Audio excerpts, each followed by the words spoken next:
भगवत गीता में भगवान स्पष्ट कहते हैं कि जब भी वे अवतरित होते हैं वे अपनी अंतरंगा शक्ति से अवतरित होते हैं। वे सामान्य जीव की भांति कर्म के नियमों द्वारा शरीर धारण करने के लिए बाध्य नहीं किए जाते हैं। अन्य प्रत्येक जीव को अपने पूर्व जन्मों के अनुसार एक विशेष प्रकार का शरीर धारण करने के लिए बाध्य होना पड़ता है। किंतु जब कृष्ण अवतरित होते हैं तो उन पर शरीर किसी पूर्व कर्म के द्वारा लादा नहीं जाता। उनका शरीर उनके दिव्य आनंद की लीलाओं का वाहन है जो उनकी अंतरंगा शक्ति द्वारा की जाती है। उन पर कर्म के नियमों का कोई बंधन नहीं है। मायावादी अद्वैतवादी को प्रकृति के नियमों द्वारा बाध्य होकर फिर से कोई न कोई शरीर धारण करना पड़ता है। अतः उसका यह दावा कि वह कृष्ण या ईश्वर से एकाकार है केवल सैद्धांतिक है। ऐसे लोग जो अपने को कृष्ण के तुल्य बतलाते हैं और रासलीला में प्रवृत्त होते हैं सामान्य लोगों के लिए घातक स्थिति उत्पन्न करते हैं। भगवान श्री कृष्ण पहले से गोपियों तथा उनके पतियों के शरीर के भीतर परमात्मा रूप में उपस्थित थे। वे संपूर्ण जीवों के मार्गदर्शक हैं, जैसा कि कठोपनिषद में कहा गया है, नित्यो नित्यानाम चेतना चेतनानाम। परमात्मा ही जीवात्मा को कर्म करने के लिए निर्देश देता है। परमात्मा ही कर्ता तथा सभी कर्मों का साक्षी है। भगवत गीता में पुष्टि की गई है कि कृष्ण सबों के हृदय में स्थित है और उन्हीं से सारे कर्म, स्मृति तथा विस्मृति उत्पन्न होते हैं। वे ही आदि पुरुष हैं जो वैदिक ज्ञान द्वारा ज्ञ हैं। वे वेदांत दर्शन के रचयिता हैं तथा उसके पूर्ण ज्ञाता हैं। तथाकथित वेदांती तथा मायावादी विद्वान कृष्ण को यथारूप में नहीं समझ पाते। वे कृष्ण के कार्यों का अस्वाभाविक रूप से अनुकरण करते हुए अनुयायियों को गुमराह करते। परमात्मा स्वरूप कृष्ण जन जन के शरीर में व्याप्त है। अतः यदि वे किसी को देखते हैं या किसी का आलिंगन करते हैं तो अनौचित्य का प्रश्न नहीं उठता। कोई यह प्रश्न कर सकता है कि यदि कृष्ण आत्मा राम हैं तो उन्होंने गोपियों के साथ ऐसी लीलाएं क्यों की है जो विश्व के आदर्शवादियों को विक्षुब्ध करती है। इसका उत्तर यही है कि ऐसे कार्यों से पतित बद्धजीवों पर विशिष्ट कृपा प्रदर्शित होती है। गोपियाँ भी उनकी अंतरंगा शक्ति की विस्तार हैं। किंतु चूँकि श्री कृष्ण रासलीला करना चाहते थे, अतः गोपियाँ भी सामान्य प्राणियों के रूप में प्रकट हुई। भौतिक जगत में अंततो गत्वा आनंद का प्राकट्य स्त्री तथा पुरुष के मध्य कामा शक्ति के रूप में होता है। पुरुष स्त्री के द्वारा मोहित होने के लिए जीवित है और स्त्री पुरुष के द्वारा मोहित होने के लिए है। यही भौतिक जीवन का मूल सिद्धांत है। ज्यों-ज्यों ये आकर्षण संयुक्त होते जाते हैं, त्यों-त्यों लोग भौतिक जगत में और अधिक उलझते जाते हैं। कृष्ण ने उन पर विशेष कृपा दर्शन के उद्देश्य से रासलीला नृत्य का प्रदर्शन किया। यह बद्ध जीवों को मोहित करने के लिए है, चूँकि वे काम विद्या के प्रति अत्यधिक आकृष्ट रहते हैं। अतः कृष्ण के साथ वे वैसा ही जीवन भोगते हैं और इस तरह भौतिक अवस्था से मुक्त हो जाते हैं। श्रीमद् भागवत के द्वितीय स्कंद में महाराज परीक्षित यह भी बताते हैं कि भगवान कृष्ण के कार्य तथा लीलाएं बद्ध जीवों के लिए औषधि तुल्य है।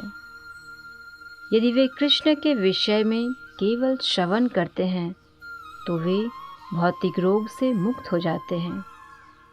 वे लोग भौतिक सुख उपभोग तथा काम शास्त्र संबंधी पुस्तकें पढ़ने के आदी होते हैं, किंतु गोपियों के साथ कृष्ण की इन दिव्य लीलाओं के श्रवण मात्र से वे भौतिक कल्मश से मुक्त हो जाएंगे। सुखदेव गोस्वामी ने यह भी बताया है कि किससे और किस प्रकार श्रवण करना चाहिए। सबसे बड़ी कठिनाई तो यह है कि सारा जगत मायावादियों से भरा पड़ा है, और जब वे श्रीमद् भागवत के पेशेवर वाचक बन जाते हैं और जब लोग मायावाद दर्शन के प्रभाव को जाने बिना ऐसे लोगों से कथा सुनते हैं तो वे संभ्रमित हो जाते हैं। जन सामान्य के बीच रासलीला संबंधी विवेचना की अनुमति नहीं दी जाती, क्योंकि लोग मायावादी दर्शन से प्रभावित हो जाते हैं। किंतु यदि कोई बढ़ा चढ़ा व्यक्ति यह विवेचना करता है तो श्रोतागण निश्चय ही क्रमशः कृष्ण भावनामृत को प्राप्त होते हैं और भौतिक कल्मशग्रस्त जीवन से मुक्त हो जाते हैं। एक अन्य महत्वपूर्ण बात है कि कृष्ण के साथ नाचने वाली सारी गोपिकाएं अपने अपने भौतिक शरीरों में नहीं थी। वे कृष्ण के साथ अपने आध्यात्मिक शरीरों में नाची थी। उनके पति तो यही समझते थे कि उनकी पत्नियां उनके पास सोई हुई हैं। गोपियों के तथाकथित पति कृष्ण की बहिरंगा शक्ति के प्रभाव से मोहित थे। अतः इसी शक्ति के कारण वे यह नहीं जान पाए थे कि उनकी पत्नियां कृष्ण के साथ नृत्य करने गई हुई हैं। तो फिर दूसरे की पत्नियों के साथ नाचने का कृष्ण पर आरोप कैसा? गोपियों के शरीर जो उनके पतियों के थे शैया पर लेटे थे, किंतु उनके आध्यात्मिक अंश जो कृष्ण के थे वे तो उनके साथ नाच रहे थे। कृष्ण परम पुरुष पूर्ण आत्मा हैं और वे गोपियों के आध्यात्मिक शरीरों के साथ नृत्य करते थे। अतः कृष्ण पर किसी प्रकार का आरोप नहीं लगाया जा सकता। रास नृत्य समाप्त होने पर रात्रि या ब्रह्मा की रात जो अत्यधिक दीर्घ होती है, जैसा कि भगवद गीता में बताया गया है, ब्रह्म मुहूर्त में बदल गई। ब्रह्म मुहूर्त सूर्योदय से लगभग 1.5 घंटे पूर्व होता है। यह संस्तुति की जाती है कि लोग इसी समय बिस्तर से उठे या जगे और शौच कृत्य से निवृत्त होकर मंगल आरती तथा हरे कृष्ण मंत्र का कीर्तन करें। आध्यात्मिक कार्यों को संपन्न करने के लिए यह समय बहुत उपयुक्त होता है। जब ऐसा शुभ मुहूर्त आ गया तो कृष्ण ने गोपियों से जाने के लिए कहा। यद्यपि गोपियां उनका संग छोड़ने के लिए तैयार न थी, किंतु वे आज्ञाकारिणी थी। ज्यों ही कृष्ण ने उन्हें घर जाने का आदेश दिया, त्यों ही वे वहां से घर लौट गई। सुखदेव गोस्वामी इस रासलीला प्रसंग को यह इंगित करते हुए समाप्त करते हैं, जो कृष्ण या जो स्वयं विष्णु तथा गोपियों या जो उनकी शक्ति की विस्तार है कि लीलाओं को किसी अधिकारी से सुनता है, वह सबसे भयानक रोग काम से मुक्त हो जाता है। यदि कोई सचमुच रासलीला को सुनता है तो विषयी जीवन की काम वासनाओं से मुक्त हो जाता है और आध्यात्मिक ज्ञान के परम पद को प्राप्त होता है। चूँकि लोग प्रायः मायावादियों से यह लीला सुनते हैं और वे स्वयं मायावादी होते हैं, अतः वे विषय जीवन में अधिकाधिक लिप्त होते जाते हैं। बद्धजीव को रासलीला नृत्य किसी प्रामाणिक गुरु से सुनना चाहिए और उससे शिक्षा प्राप्त करनी चाहिए, जिससे वह सारी स्थिति समझ सके। इस प्रकार वह आध्यात्मिक जीवन के सर्वोच्च पद पर पहुंच सकता है, अन्यथा वह लिप्त बना रहता है।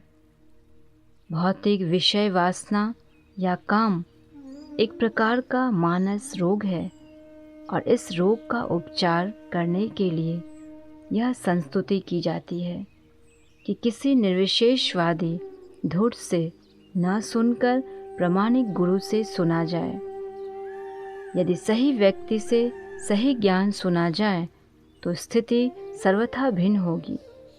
सुखदेव गोस्वामी ने श्रद्धान्वित शब्द का प्रयोग उस व्यक्ति के लिए किया है जिसे आध्यात्मिक जीवन की शिक्षा प्राप्त हुई होती है। श्रद्धा तो शुरुआत है। जो श्री भगवान के रूप में कृष्ण में अपनी श्रद्धा विकसित कर लेता है, वह रासलीला सुना सकता है और सुन भी सकता है। सुखदेव गोस्वामी ने भी अनुश्रेणुयात शब्द का उपयोग किया है। मनुष्य को गुरु परंपरा से श्रवण करना चाहिए।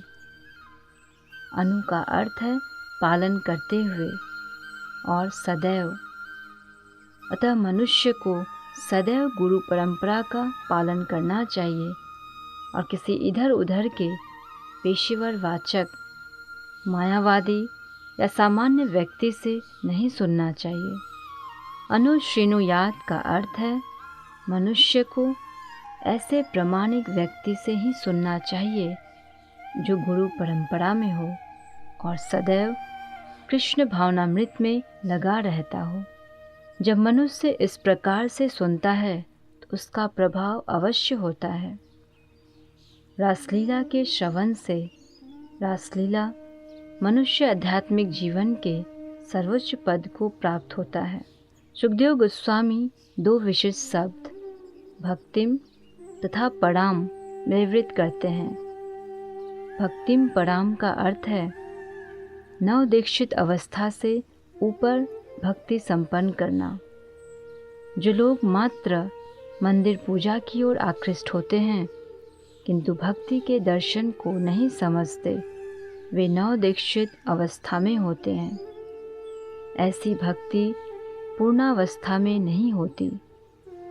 भक्ति की अपूर्णावस्था या प्रेमा भक्ति भौतिक कल्मश से पूर्णतया मुक्त होती है। कल्मश का सबसे घातक पहलू काम या विषयी जीवन है। भक्तिम पराम अर्थात भक्ति इतनी शक्तिप्रद है कि जो जितना ही इस ओर अग्रसर होता है वह उतना ही भौतिक जीवन के आकर्षण से मुक्त होता जाता है। जो वास्तव में रासलीला को सुनकर लाभ उठाता है वह निश्चित रूप से दिव्य पद को प्राप्त करता है। उसके हृदय की सारी वासना जाती रहती है। श्री विश्वनाथ चक्रवर्ती ठाकुर ने इंगित किया है कि भगवद गीता के अनुसार ब्रह्मा के दिन तथा ब्रह्मा की रात 43 लाख गुना 1000 सौर वर्ष के तुल्य होते हैं। विश्वनाथ चक्रवर्ती ठाकुर के अनुसार रास नृत्य ब्रह्मा की रात्रि जितनी दीर्घ अवधि तक चला, किंतु गोपियाँ इसे समझ न पाई।